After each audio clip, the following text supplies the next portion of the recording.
राधे राधे मित्रों, कैसे हैं? आशा करती हूँ सुखी और स्वस्थ होंगे।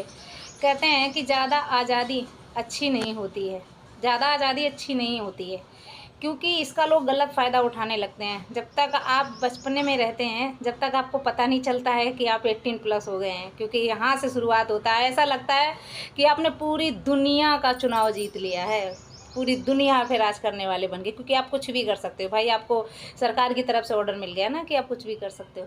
फिर आपको सबकी बातें बुरी लगती हैं। बचपने में चाहे कोई मार दे, डांट दे, घूम फिर के घर आ जाते हैं, नहीं ये सब चलो ठीक है।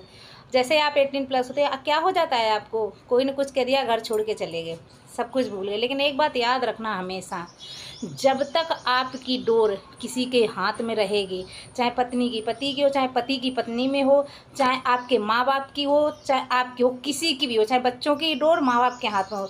कहा गया है कि पतंग तब तक ऊंचाई पर जाती है जब तक उसकी डोर किसी के हाथ में होती है। जैसे डोर कटती है, पतंग नीचे गिरती है। और किसी झाड़ में भी नीचे गिरे फिर भी ठीक, अगर किसी झाड़ में अटक गई ना, किसी पेड़ पर अटक गई, तो वो कहीं की नहीं रहती, उसके चीथड़े हो जाते हैं। इसीलिए कहा गया कि अपनी डोर ज़रूर किसी न किसी के हाथ में रखिए, चाहे अपने माँ बाप के हों, चाहे अपने घर वालों, चाहे समाज को, चाहे इज्जत किसी के, या भगवान के, किसी के हाथ में रखिए। आपको ऊँचे उठने से कोई नहीं रोक सकता है। एक बार ज़रूर सुनिए और समझिए इस बात के लिए। अगर मर्यादा खो देते हैं तो आप कहीं के नहीं रहते हैं।